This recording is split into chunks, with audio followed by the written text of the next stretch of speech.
ഭീകരതയ്ക്കെതിരെ വിട്ടുവീഴ്ചയില്ലാത്ത നടപടി സ്വീകരിച്ച ജമ്മു കാശ്മീരിൽ സമാധാനം പുനഃസ്ഥാപിക്കാനായി എന്ന് ആഭ്യന്തര മന്ത്രാലയം.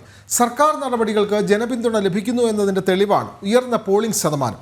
ഭീകരവാദം പൂർണ്ണമായും അവസാനിപ്പിക്കാൻ ഉടൻ ദേശീയ ഭീകരവിരുദ്ധ നയവും തന്ത്രവും രൂപീകരിക്കും.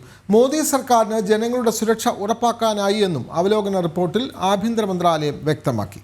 വിവരങ്ങളുമായി ജിഷ്ണു കൃഷ്ണൻ ചേരുന്നു. ജിഷ്ണു, നമുക്കറിയാം ജമ്മു കാശ്മീരിൽ അവിടെ ഭീകരതയെ ഏത് തരത്തിലാണ് കേന്ദ്ര സർക്കാർ അടിച്ചൊതുക്കിയത് എന്നുള്ളത്. അതുമാത്രമല്ല, ഭീകരത ഇല്ലായ്മ ചെയ്തു എന്ന് മാത്രമല്ല, അവിടെ ജനാധിപത്യം പുനഃസ്ഥാപിച്ചു, അവിടെ തെരഞ്ഞെടുപ്പ് നടത്തി, സമാധാനപരമായി തെരഞ്ഞെടുപ്പ് നടത്തി അവിടെ ഒരു സർക്കാർ അധികാരമേറ്റിരിക്കുന്നു.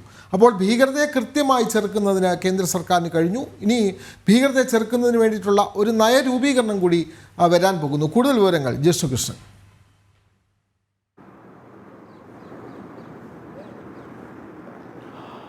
വിനോദ, വിവിധ വിഷയങ്ങളുമായി ബന്ധപ്പെട്ട കഴിഞ്ഞ വർഷം എന്നുള്ളത് ഈ ഒരു 2024 നടത്തിയിട്ടുള്ള പ്രവർത്തനങ്ങളാണ് ആഭ്യന്തര മന്ത്രാലയം അവലോകന റിപ്പോർട്ടിൽ വ്യക്തമാക്കിയിട്ടുള്ളത്. അതിൽ എടുത്തു പറഞ്ഞിട്ടുള്ളത് ജമ്മു കാശ്മീരുമായി ബന്ധപ്പെട്ട കാര്യം തന്നെയാണ്. ജമ്മു കാശ്മീരിൽ ഭീകരവാദ പ്രവർത്തനങ്ങൾ അവസാനിപ്പിച്ചുകൊണ്ട് സമാധാനം പുനഃസ്ഥാപിക്കാനായി, ഒപ്പം സർക്കാരിന്റെ വിവിധ തരത്തിലുള്ള പ്രവർത്തനങ്ങൾക്ക് ജനങ്ങളുടെ പിന്തുണ ലഭിക്കുന്നു എന്നതിൻ്റെ ഏറ്റവും വലിയ ഉദാഹരണമാണ് കഴിഞ്ഞ തെരഞ്ഞെടുപ്പിലെ ഉയർന്ന പോളിംഗ് ശതമാനം. ജനങ്ങൾ സമാധാന ജീവിതത്തിലേക്ക് ജമ്മു കാശ്മീരിലേക്ക് എത്തുന്നു.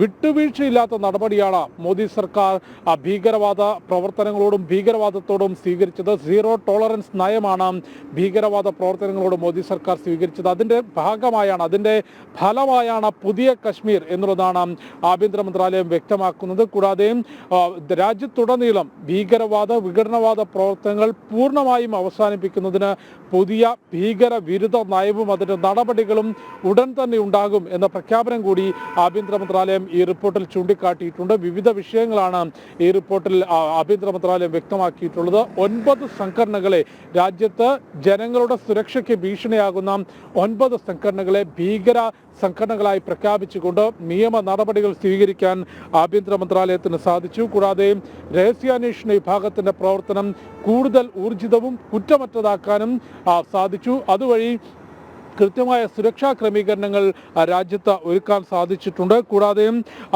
അത്യാധുനിക സാങ്കേതിക വിദ്യ എങ്ങനെ രാജ്യത്തിൻ്റെ സുരക്ഷയ്ക്ക് വേണ്ടി ഉപയോഗിക്കാം, സുരക്ഷാ ക്രമീകരണങ്ങളുടെ ഭാഗമായും അത്യാധുനിക സാങ്കേതിക വിദ്യ ഏത് തരത്തിൽ ഉപയോഗിക്കാം എന്നുള്ളത് വിജയത്തിലേക്ക് എത്തിയ വർഷമായിരുന്നു 2024. അതിൻ്റെ പ്രവർത്തനങ്ങൾ വിജയത്തിലേക്ക് എത്തിയിരിക്കുന്നു. അത്തരത്തിൽ വിവിധ മേഖലകളിൽ വിജയകരമായി രാജ്യത്തിൻ്റെ സുരക്ഷ ഉറപ്പാക്കാൻ, ജനങ്ങളുടെ സുരക്ഷ പൂർണ്ണമായും ഉറപ്പാക്കാൻ മോദി സർക്കാരിന് സാധിച്ചു എന്നുള്ളതാണ് റിപ്പോർട്ടിൽ വ്യക്തമാക്കുന്നത്. കൂടാതെ കമ്മ്യൂണിസ്റ്റ് ഭീകരവാദത്തിനെതിരെ, മാവോയിസ്റ്റ് ഭീകരവാദത്തിനെതിരെ കർശനമായ നടപടി സ്വീകരിക്കാനും രാജ്യത്ത് കമ്മ്യൂണിസ്റ്റ് ഭീകരവാദം അന്ത്യശ്വാസം വലിക്കുകയാണ് എന്നാണ് വ്യക്തമാക്കിയത് ഈ റിപ്പോർട്ടിൽ. അതായത് ഛത്തീസ്ഗഡും ജാർഖണ്ഡും ഉൾപ്പെടെ മാവോയിസ്റ്റ് ബാധിത മേഖലകളിൽ കൃത്യമായ നിയമ നടപടികൾ സ്വീകരിക്കാൻ സുരക്ഷാ സേനയ്ക്ക് സാധിച്ചു. അതിന് സപ്പോർട്ട് ചെയ്യാൻ, അതിന് പിന്തുണ നൽകാൻ ഭരണ നേതൃത്വത്തിനും സാധിച്ചു. അതുകൊണ്ട് തന്നെ രാജ്യത്ത് നിന്ന് മാവോയിസ്റ്റ് ഭീകരവാദം അന്ത്യശ്വാസം വലിക്കുകയാണ് എന്ന കാര്യം കൂടി ഈ റിപ്പോർട്ടിൽ ചൂണ്ടിക്കാട്ടിയിട്ടുണ്ട്. ഇക്കാര്യം നേരത്തെ കേന്ദ്ര ആഭ്യന്തരമന്ത്രി അമിത്ഷായും വ്യക്തമാക്കിയിരുന്നു. 2026 രാജ്യത്ത് നിന്ന് മാവോയിസ്റ്റ് ഭീകരവാദം പൂർണ്ണമായും തുടച്ചു നീക്കപ്പെടും. അതിന്റെ അവസാനത്തെ കടിക പോലും റിപ്പോർട്ടിൽ പറഞ്ഞിരിക്കുന്ന കാര്യങ്ങൾ സത്യസന്ധമാണെന്ന് നമുക്ക് പറയാതിരിക്കാൻ കഴിയില്ല. കാരണം പണ്ട് ജമ്മു കശ്മീർ എന്ന് കേൾക്കുമ്പോൾ തന്നെ ഭീകരവാദികളെയും അല്ലെങ്കിൽ അത്തരം ഒരു ഭയപ്പെടുത്തുന്ന ഒരു ചിത്രമായിരുന്നു മനസ്സിലേക്ക് വന്നതെങ്കിൽ ഇപ്പോൾ വളരെയധികം ടൂറിസ്റ്റ് സ്പോട്ടായി ജമ്മു കശ്മീർ മാറി എന്നുള്ളത് തന്നെയാണ്. അത് കേന്ദ്ര സർക്കാരിന്റെ ഏറ്റവും വലിയൊരു നേട്ടമായി തന്നെ നമുക്ക് എടുത്തു പറയാൻ സാധിക്കും. ജിഷ്ണു കൃഷ്ണനാണ് ഡൽഹിയിൽ നിന്നുള്ള വിവരങ്ങൾ നൽകിയത്.